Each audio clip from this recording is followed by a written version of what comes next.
Welcome to A Shot of Ag. My name is Rob Sharkey. I'm a fifth-generation farmer from just outside of Bradford, Illinois. And yes, I am a farmer, but there are a lot of jobs in agriculture, and we try to cover them all. Today, we're going to be talking with Allie Piper. How you doing, Allie? I'm good. You are one of those people that has another job in agriculture. Uh-huh. Yes. Yes, I do. So what do you do? So my technical job title is I am the Market Strategy Manager at my grain company, FS Grain. FS Grain. Yeah. Okay. Would that be safe to say that you buy grain? Yes. Yep. Okay. So some may know us as grain originators, grain merchandisers throughout the industry. So FS has to be different though. Market Strategy Manager. There you go. It sounds very official. It's very official.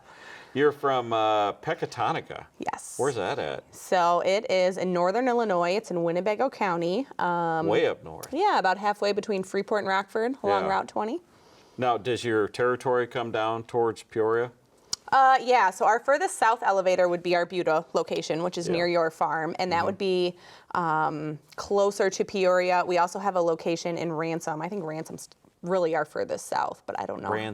Ransom, yeah. So that'd be kind of by Streeter, south of Ottawa. I've never even heard of that. Yeah, we have Really? an elevator That's there. a town? It's a small town. Actually, that's one of our busiest elevators. We're on the BNSF Railway there, and we load 110-car shuttle trains there. And it was the first shuttle loader in the state of Illinois to send Illinois' corn down to the feedlots in Hereford, Texas. Ah, how big is Ransom? Oh, it's very tiny. It's really small. It sounds like a payout if someone has you held Right, yeah. captive. Yeah, no, it's a small town. Okay. Did you grow up on a farm? I did, yes. What kind of farm? So my dad farms with his brothers, and they raise corn, soybeans, and beef cows. His dad, my grandpa, was a dairy farmer and milked cows until I was in college. So in high school, that was my part-time job, was milking cows after school every day. So At least you got the afternoon and not the morning. yeah. Grandpa didn't want me getting up too early. He said I'd be too tired at school. So Is he grumpy? He didn't want you to be grumpy. yeah. I would That's be work. very grumpy. It is work. Those dairy guys. Yeah. And that's did you do that every day? Yeah. Really? Mm-hmm. I mean, was the farming going back, whether it be dairy or was that something that you ever thought about going back to? I didn't think I would go back and farm by any means. We didn't farm a ton, and I mean, there was nothing on the horizon for me to come back to. I was the brainiac and thought I was going to go to college. And You smart? I really thought I was going to be an ag teacher. Oh. Yeah. Like a book smart though? Yeah, I was our valedictorian. At Pecatonica, did they have their own high school? Yes, we did. Yep. There How many was 48 kids were in kids there? in my 48, graduating and you were class. number one. Yeah, I was one of the valedictorians. Did you take all the lower class? You know how they do. So the kid takes all the lower classes and gets straight A's, where the smart kids take the electives and they get a B plus. But you're the valedictorian. That's how you did it. Yeah. No, we had AP classes. I took all the AP classes, and So do you have like a math mind? yeah, I'm a math nerd for sure. Really? So yeah. Okay. By the way, I'm going to take a moment here. All right. I want to say hi to somebody. Do you want to say hi to them too? Sure. Tate is watching us in Hannah City. So Tate. apparently Tate never misses a show. Awesome. Yeah. So good, Tate, big fan. Thank you for watching. Okay, back to you and your math prowess. Yeah. Does that help in what you do? Yeah, for sure. Yeah. Yeah. So I think one of the really nerdy, I guess, career things is when I was in college and I was an honor student at Illinois State. I was a presidential scholar there, so I had to take the upper level math classes as my gen eds and whatnot. And so in calculus, we learned about Fibonacci waves, and then being in the grain industry, that's actually like a chart thing that technical market analysts would track the Fibonacci waves and being like, oh, calculus, markets, math. Yeah. So cool. I even don't have to. I'm a farmer. I know all about the fiber optic waves. It's super cool and fascinating and stuff. Did you take a bunch of classes? You went to Illinois State. Correct. Well, you couldn't have been that smart. Well, they paid me to go there. I got the presidential scholarship, so. It was a joke. Yeah, so please don't email me. Did you take any classes that kind of equate to what you're doing now? I didn't really know. I started, I thought I wanted to be an ag teacher, so that's how I kind of set up classes. I quickly decided, and this is so naive of me as a young, dumb kid entering adulthood, I thought, well, if I'm a teacher, I'm going to have to take home all these papers and grade them, and I didn't want to have to work when I got home from work, and so I didn't want to be a teacher, because no other jobs do that, right? You get the whole summer off. I know. So yeah, that was my really naive, well, that I don't want to be a teacher, and if I student teach, and I had to do a study abroad semester as part of this presidential scholarship program, I didn't know if I'd be able to get all my coursework done either. So I changed gears a little bit. I did an internship pretty much every summer that I was at ISU. I did an internship for the Farm Bureau. I did an internship for the Illinois Corn Growers Association. You're an overachiever. Well, I needed something to do in the summer. I had to make money to pay for the rest of my school. So, yeah, I did all those different internships. The ag department at ISU had a lot of different opportunities for students to do those things. And so I took advantage of those and got to try all of those different career paths and figure out that, on paper, that sounded like what I wanted to do. Yeah. And once I did it, was like, oh, this isn't what I thought it would be. And so I was lucky to get that experience while I was in school and not have to figure that out after I was done and had a degree that I maybe didn't necessarily want or need or whatever. I studied abroad in college. I bet you did. I bet you studied several. No, just one. And I ended up married her. That's good. Yes. You went to New Zealand. I did, yeah. So That's a ways away. It is, yeah. ISU had a internship program through the ag department and through the College of Business, and we did a business study there and worked for a company that was they were investigating purchasing this patent to make a corn-based resin type of plastic that you would make injection molded things out of. And there was a patent for this corn-based resin that they were going to use. And so they had us kind of put together a SWOT, strength, weaknesses, opportunities, threats analysis, a strategic business plan. Really? That's where the College of Business students came in. And That sounds yeah, there were simply 6 of us that did awful it. to do. Actually, it was really interesting. Really? Yeah. It was really Were interesting. you North Island or South Island? We were in Christchurch. We were in the South Island. Oh, you're in the city. Yeah. So we landed in Auckland, then flew to Christchurch, lived with host families for 6 weeks, and then we stayed for an extra 2 weeks and toured the South Island mostly. Do you see where the hobbits lived? We didn't. That was really far out of our way. And one of the guys that did the internship with us, he was really into that and wanted to do that, but us girls were not into that. It's a sheep pasture. Yeah. Literally, where it was filmed, the Hobbiton, it's a sheep pasture. Yeah. That's it. Yeah. So it was a good call not going. It was really far out of the way and away from a lot of the other tourist things there, so we elected not to hit it up. They take you out there on a bus, and then before you get back on the bus, you got to scrape your shoes. And all the city people thought that was the most novel thing in the world, that you had to scrape the sheep crap off your shoes. Yeah. No thanks. Some people just like to do things, don't they? Yeah. Beautiful country. Yes, it was very Yes. beautiful. And people are so nice there. Yeah. The host families that we lived with introduced us to friends that they had. The friends took us out and about in the city. I was a farm kid, and we could ride the bus around the city and do whatever. I never read a bus schedule in my life, so, but it never worried me because you just show up and ask somebody and they would help you. They were so friendly. Yeah. Did you go to the Kentucky Fried Kiwi when you were down there? No, I don't think, I've never heard of that. It was a long time ago. Thing. Yeah. Okay. I asked you a question, seems like a couple days ago, about whether you took a class or not that is helping what you did. Exactly. No, so I changed my mind all these different times while I was in school and did these different internships. I took the one grain marketing class that I had to take as what they required to get an ag business degree, because I double majored in ag business and animal science.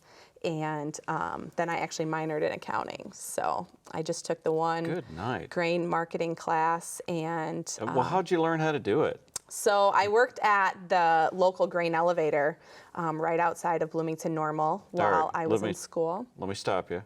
Tell people what a grain elevator is. Sure, yeah. So a grain elevator is, you probably see them in all the small towns, especially down here in central Illinois.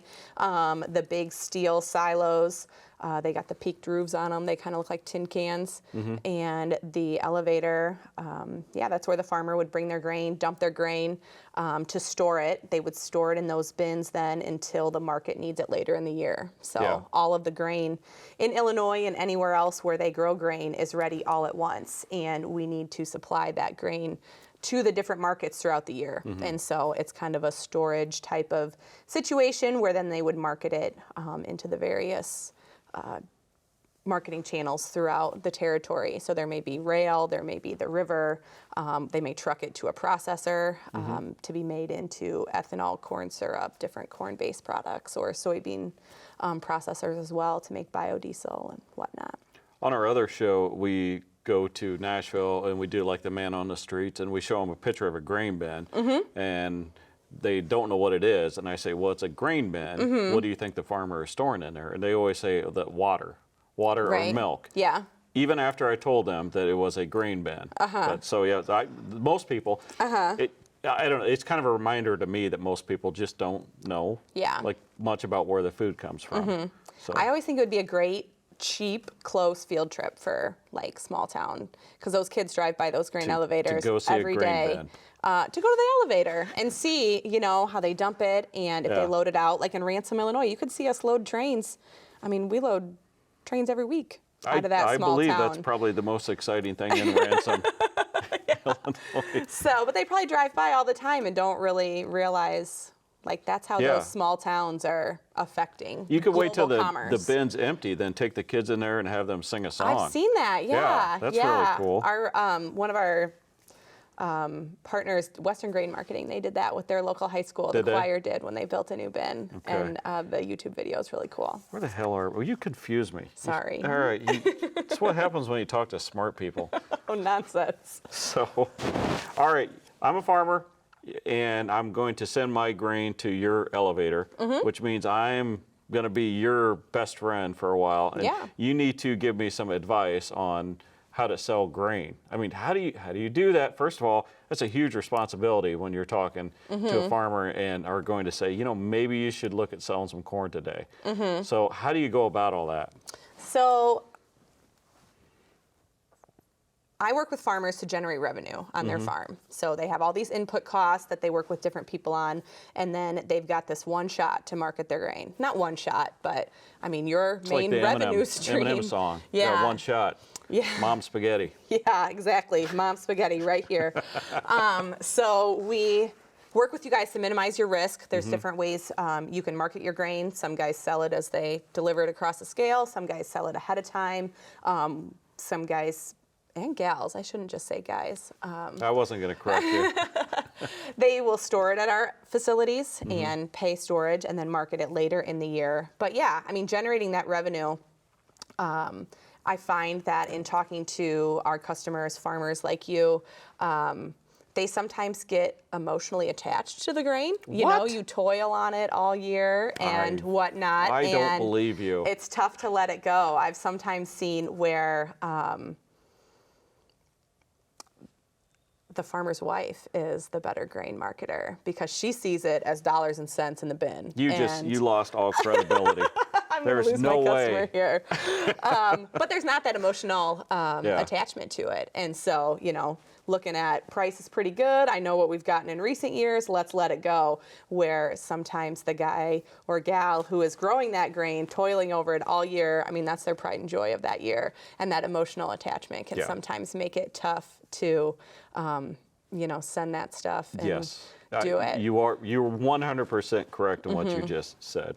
So since I'm looking bad here, let's talk about what is this? So my item that I brought to set on your desk, I brought this dozen eggs. When my husband and I bought our first home, we lived in town right across the street from the high school, and I was at the county fair, and I had wanted chickens. I'd mentioned that I'd wanted chickens, and I got a little caught up in the bidding at the local county fair. And What were you talking about? Emotions? Exactly, yes. So I called him and I said, I just bought some chickens, and I brought them home, and we had nowhere to keep them. They were That's a good plan there. yeah. They were in like a dog kennel, basically. We built a pen the next day and kept them and had chickens. They were little, they weren't laying yet. And a couple days later, the police were at my house. Oh. Yes, and I had bought 2 pairs with a rooster and a hen. So I had 2 roosters that were letting the entire town know that I had just newly acquired chickens. And that's not legal. It was not legal at the Yeah. time. No, this was before a What lot is the of the name backyard. of the neighbor that turned you in? I know the neighbor, but I'm not going to tell you on TV. I won't tell anybody. Yeah, right. They'll bleep it out. No, they won't. Yeah, they will. I don't believe They you. probably will. We'll just call him Mr. Smith. Jerk face.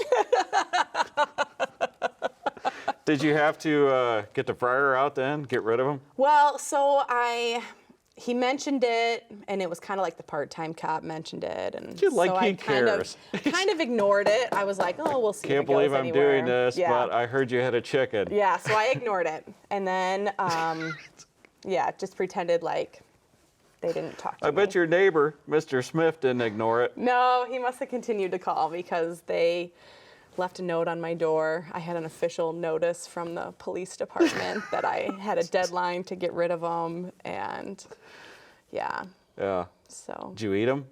No, my grandpa still had chickens at the time, so I brought them to his house and left Well, them where'd there. these come from then? So now I live out in the country.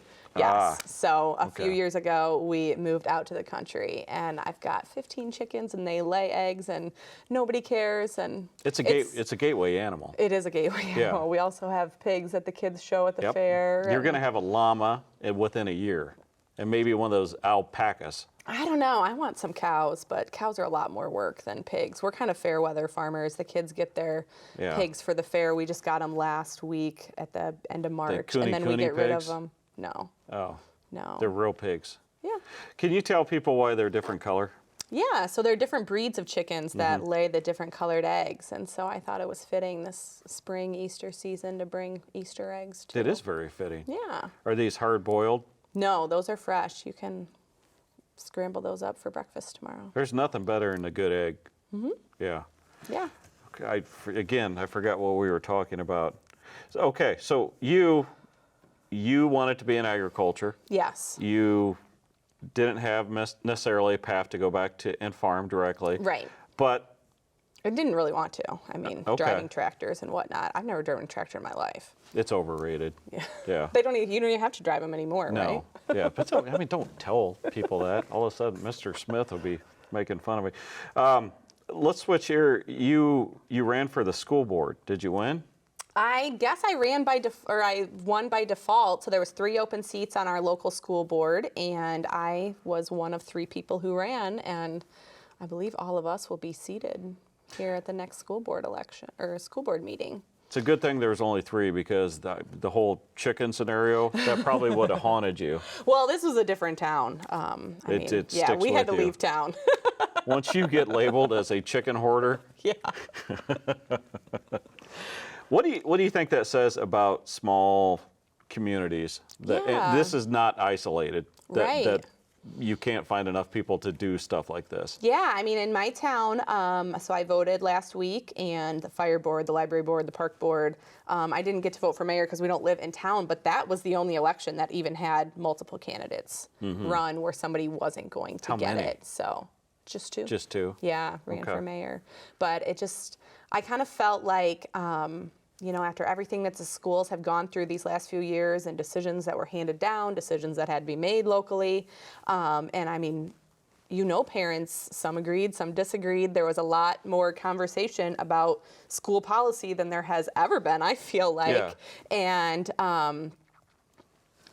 still, there was just enough people that ran in order to fill the open seats. Huh.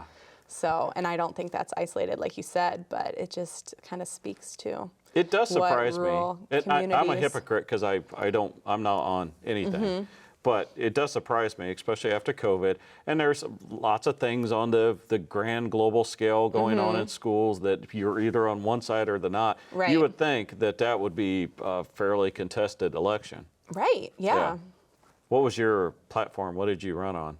I didn't really run a campaign because there wasn't. Chicken in every pot? Yeah, chicken in every pot. Yeah, no, I just think every student should have the opportunities they need to succeed. And sometimes I think the school is tasked with doing too many things. Sometimes I think the school takes on a few too many things. And just making sure that the students have what they need to get the education that they need to succeed. school? Because that's what they need. Is it? Pecatonica. Yeah. Oh yeah, I forgot you guys had your own school. Yeah. That's almost rare anymore. Yeah, yeah. I mean, we co-op sports with a couple neighboring towns, but actually far and away in our little kind of neighborhood, most of our schools are individual Are school they? districts. Yeah, there's not too many that the schools have co-op together. Have you had your first meeting yet? No, Oh. I don't know if it'll be this month or in May. Are you gonna yell? I don't think so. You don't know though. Maybe I might yell. Okay. I mean, is there anything that is very important to you that you're going in with? I think making sure that the positions are filled. Like if you read through, the careers page on any school district's website, that's where they're lacking, whether they're speech pathologists, special education teachers. We actually are hiring a second agriculture teacher in our that's district. cool. Yeah, I Yeah. think that's exciting. I saw that a position was posted, and I was afraid our teacher was leaving because Yeah.